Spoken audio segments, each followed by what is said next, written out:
No he tenido que correr para quererte primero. Mi velero vuela sobre el mar, tú lo hiciste marinero. La brisa lo hace navegar hacia donde tú me llevas. La caña del timón dirá: quiero ir donde tú quieras. Quiero quererte, sí, y querer lo que tú quieras. Quiero quererte más, navegar con tu bandera.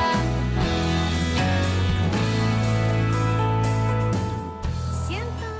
Buenos días, queridos estudiantes del segundo A y B de secundaria. Tenemos la alegría de poder compartir esta mañana nuestra quinta clase, esta vez y nuevamente con la gracia de Dios, a través de esta modalidad a distancia y este pequeño video que podemos felizmente hacer. El título de la clase de esta mañana es Autores e Interpretación de la Biblia.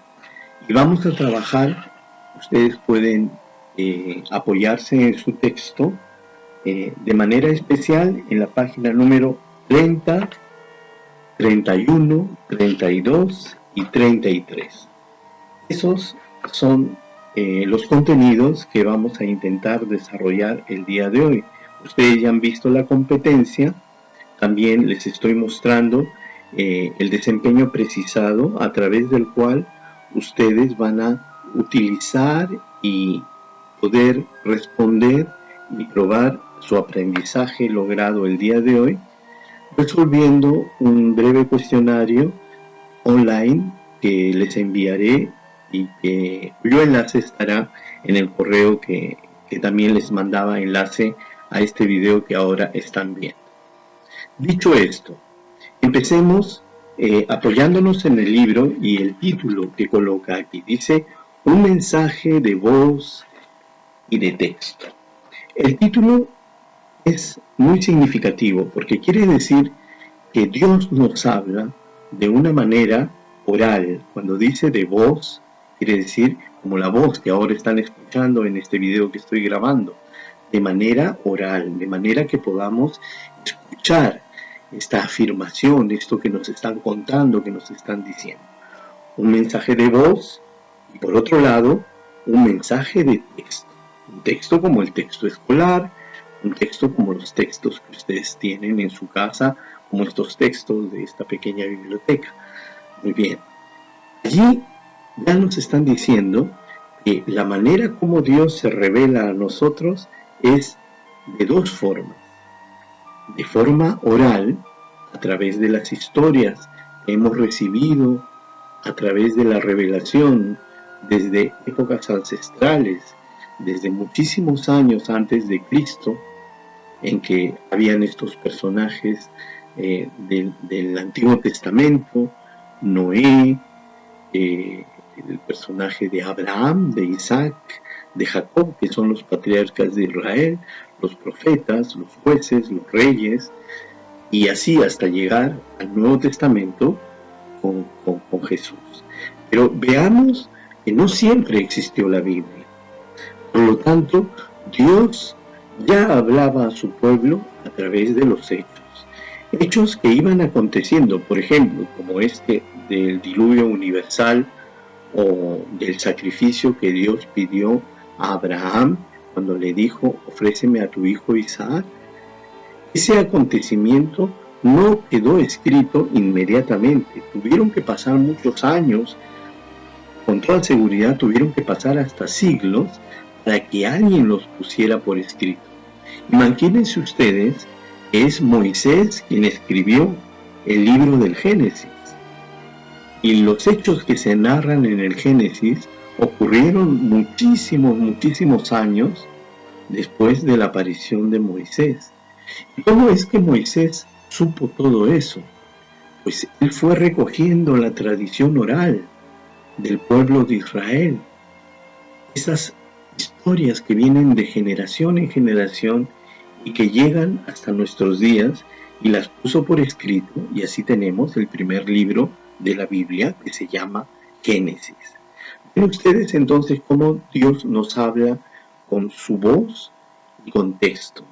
Para que el texto pueda ser, antes tiene que haber la voz de Dios que habla al hombre a través de los acontecimientos cotidianos. Por ejemplo, Dios nos está hablando el día de hoy a través de los hechos, y vaya de qué forma. Si alguien tenía duda con respecto a la fragilidad, la vulnerabilidad y la humildad del ser humano, hoy día tienes una prueba tangible y muy cercana de lo pequeños y frágiles que somos. Pues bien, tradición oral entonces, reconocemos que es aquellas distintas formas como han quedado grabadas en la memoria de la humanidad, hechos a través de los cuales Dios nos ha hablado. Ejemplo, la creación del primer hombre y la primera mujer, la creación de Adán y Eva. Si ustedes se fijan, es muy interesante, en el libro de Génesis hay dos historias paralelas respecto a la creación de Adán y Eva. Entonces quiere decir que es falso. No confundamos.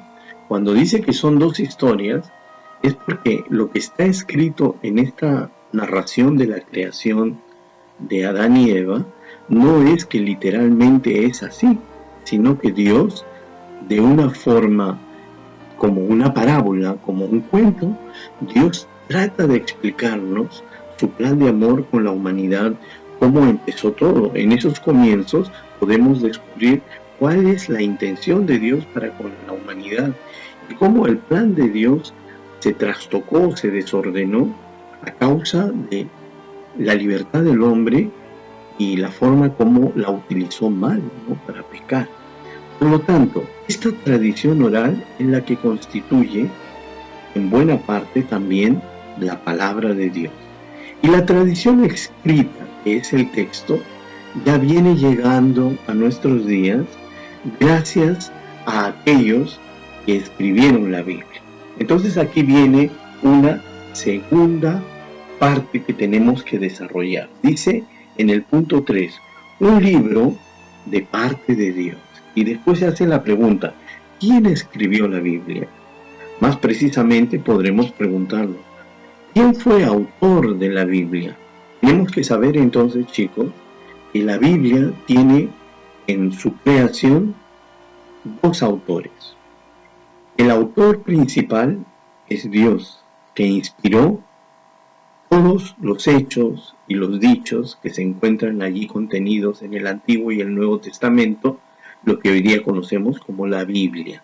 Dios es el primer autor, pero hay un autor o varios autores secundarios que tienen un nombre técnico, ageógrafos se llama, o agiógrafos, que son aquellos que escribieron la Biblia. Por ejemplo, ya les he dicho, Moisés fue uno de ellos, pero hay otros más que han escrito, ¿no? Son varios diferentes según el tiempo en que han ido apareciendo estos textos, todos inspirados por Dios. ¿De qué manera Dios inspiraba a estas personas a escribir eso?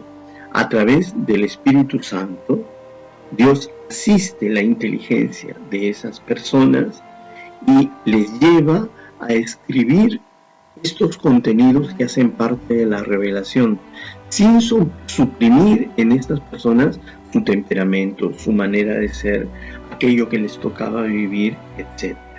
Es por eso que la Biblia es tan hermosa, porque posee esta diversidad de formas y modos de llegar a nosotros para que al final recibamos un solo mensaje, porque de allí se viene también las propiedades del texto bíblico, ¿no? Ya dijimos entonces que la Biblia tiene una doble autoría, Dios el principal autor y los escritores inspirados de la Biblia como segundos autores, y que la Biblia posee una doble propiedad. En primer lugar, la palabra de Dios es verdadera. La palabra de Dios posee esta verdad. ¿Por qué? Porque es Dios quien nos habla. Es Dios quien abre su corazón y de una manera progresiva, como a un niño que va creciendo en el tiempo y se va haciendo un adolescente y un hombre, Dios nos va hablando poco a poco de una manera pedagógica, es decir, paso a paso, hasta que nosotros podamos entender profundamente y hasta donde podamos quién es Él, nuestro Dios. La segunda propiedad de la Biblia es que posee esta capacidad de inerrancia. ¿Qué significa inerrancia? Que no tiene error. Quiere decir que la Biblia no tiene errores ortográficos. No, no es eso. La Biblia puede presentar errores ortográficos si la editorial que la imprime pues los comete. Y eso no quiere decir que la Biblia tiene errores. Cuando se dice que la Biblia posee, aparte de la verdad, la propiedad de la inerrancia, quiere decir que todas las enseñanzas allí contenidas son sin error, es decir, no tienen equivocación. Y por ello es que podemos creerla, no solamente porque es verdadera, sino porque son sin error. Alguien podría decir, pero ¿cómo van a decir que son sin error si en la Biblia hay pasajes donde se afirman cosas que la ciencia ha demostrado ampliamente que no podrían haber sido así? Por ejemplo, vayamos al texto de la creación. ¿Cómo se les ocurre que Dios va a crear en 7 días? Si está demostrado a través de la paleontología y la arqueología, inclusive la arqueología bíblica, esto ha llevado miles de millones de años, que antes de que existiera el hombre en la tierra, habían otros animales gigantes como los dinosaurios, y la Biblia no habla de los dinosaurios. Entonces, ¿cómo van a decir que la Biblia es verdadera y que no tiene error? Pues podemos decirlo porque también hay que saber que la Biblia no es un libro de tipo científico, no es una enciclopedia de la sabiduría de todos los pueblos, no es un libro que explique las matemáticas o la física, la química, o ni siquiera es un libro que se centre en la historia con este peso importante cronológico que tiene la historia de la humanidad. No, la Biblia, su finalidad no es ser libros de historias, ni de ciencias sociales, ni de ciencias como la física o la química. La Biblia es un libro que habla al espíritu humano, que habla a lo más profundo del corazón del hombre, y es un libro teológico, es decir, es un libro que nos habla de Dios, que nos dice quién es Dios, que también nos dice quién es el hombre según la mirada de Dios, y que nos invita justamente a abrirnos a la trascendencia. Uno no va a consultar un libro de ciencias para saber quién es Dios. Es verdad que a través de la creación podemos percibir que hay un creador y un Dios, pero propiamente es la Biblia la que nos explica quién es Dios. Ahora bien, ¿quién será encargado de interpretar los contenidos de la Biblia? Pues eso tendría que hacerlo cada uno. Ciertamente que todos nosotros tenemos capacidad de interpretar la palabra de Dios, porque por ello Dios nos ha dado una inteligencia. Y en la medida que tú vayas alimentándote de esta palabra que está viva, que la palabra de Dios no es otra cosa que el Verbo, y el Verbo es Jesucristo, el Hijo único de Dios, encarnado en el seno virginal de la Virgen María. Pues bien, todos tenemos esta capacidad de interpretar un texto bíblico, pero todos también podemos darnos cuenta, si lo que queremos es descubrir la verdad, que nosotros no tenemos esta capacidad de inerrancia, es decir, nosotros nos podemos equivocar, ¿no es cierto? Por lo tanto, así como la tradición de la Biblia ha venido de una forma oral y estos hombres que escribieron la Biblia la han expresado de esta manera tal y como llega hasta nuestros días, así también la Biblia viene acompañada de un respaldo que es la tradición de los apóstoles. Justamente es la tradición apostólica y el magisterio de la Iglesia lo que permite que estas propiedades de verdad y de inerrancia que tiene la Biblia puedan permanecer y llegar a nosotros de forma intacta. En la página número 32 del libro justamente se habla de esto y nos pide que pongamos atención en algunas características de la forma como leer el texto bíblico. Para no equivocarnos debemos entender de que no podemos cometer el error del anacronismo. ¿Qué es ese término anacronismo?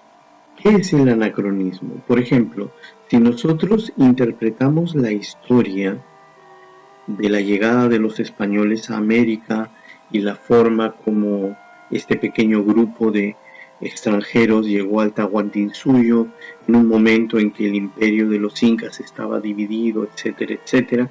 Si nosotros interpretamos esos hechos desde la realidad del 2020, con toda seguridad no solamente no vamos a poder entender bien algunas cosas, vamos a juzgar como malo lo que en su momento no lo fue, sino que ni siquiera vamos a tener capacidad de comprender la historia en su justa medida. Entonces el anacronismo es un error que se puede evitar como interpretando los hechos de un texto que está escrito según la mentalidad de la época. Por ejemplo, en el Antiguo Testamento, sobre todo en el mismo Génesis, se narra que, por ejemplo, Jacob tuvo varias esposas. Entonces alguien se alegra y dice, ya ven, el adulterio estaba permitido, cuidado. En esa época, Abraham tenía muchas esposas y no era adúltero. ¿Por qué? Porque la unión entre un hombre y 2 o 3 mujeres estaba permitido según las costumbres y la cultura de aquella época. A medida que ha ido pasando los años y los siglos, eso quedó desterrado, porque el hombre ha ido caminando justamente de una situación más limitada a una situación un poco más acabada y perfecta. Entonces, el primer error, no hay que interpretar los textos de la Biblia ni de forma literal ni de forma anacrónica, es decir, olvidando cómo eran las cosas en ese momento. El segundo punto que tenemos que tener en cuenta es que la Biblia hay que leerla en la unidad de su mensaje. Por ejemplo, Dios dice a Abraham, le hace una promesa y le dice, yo te haré padre de muchas naciones. Y pasan los siglos y vamos a ver que efectivamente de Abraham surgieron muchos países, muchos pueblos, muchas culturas e inclusive hasta varias religiones, los judíos, los musulmanes y los cristianos. Por lo tanto, esta unidad en la lectura de la palabra de Dios nos permite entender cuál es el plan de Dios y cómo se ha ido cumpliendo a través de la vida y la historia de la humanidad. También es importante leer los textos bíblicos atentos a la tradición de la Iglesia. Quiere decir que la tradición de la Iglesia nos pide y nos ayuda a comprender el texto bíblico en este mismo espacio y forma como lo ha ido viviendo, en primer lugar, el pueblo de Israel, recibiendo las tradiciones y pasándolas de una generación a otra generación y de atesorando la palabra de Dios para poderla tener y recibir en nuestros días y hacerla parte de los hechos que nos tocan vivir. La analogía de la fe significa que todo en la Biblia está conectado. El Génesis con el Apocalipsis, los 4 evangelios, las profecías de los profetas, valga la redundancia, del Antiguo Testamento y los hechos que le tocó vivir a Jesús y que vamos a conmemorar en esta Semana Santa que viene. Todo está relacionado, todo está concatenado y nuestra propia vida también está unida a esta palabra de Dios que viene a nuestro encuentro. Cuando los cristianos leemos el Antiguo Testamento, nunca lo hacemos olvidando lo que Jesús nos ha dicho. Si justamente podemos entender los textos del Antiguo Testamento más y mejor, es gracias a que Jesús que es la plenitud de la revelación, ha podido poner mayor luminosidad, mayor claridad en esos textos que de lo contrario para nosotros hubieran quedado un tanto oscuros. Muy bien, chicos, hemos llegado al final de la clase. Les recuerdo que estoy enviando este cuestionario virtual. Les pido que una vez que terminen de escuchar esta clase y de tomar notas en su cuaderno y revisar los contenidos del libro, entonces pasen a resolverlo. Apretan en el botón enviar, yo recibiré automáticamente sus respuestas y así tendremos consolidada la evaluación. Quedo a su disposición para cualquier cosa, pregunta, duda que tengan. Utilicen el sitio web para comunicarnos. Yo estoy atento todos los días a él. Y preparemos nuestro corazón para la visita de Jesús. No olvidemos que esta semana que viene es una Semana Santa, una semana especial en que Jesús ya no solamente pasea por las calles de Jerusalén, sino que en el contexto de lo que vivimos, tocará a nuestra puerta y nos pedirá que le dejemos entrar a lo más íntimo de nuestros hogares. Tiempo de alegría, tiempo de reflexión, tiempo de arrepentimiento, tiempo de reencontrarnos con el Dios en quien reposa nuestra paz, nuestra esperanza y nuestra propia vida. El Señor les bendiga. Hasta pronto.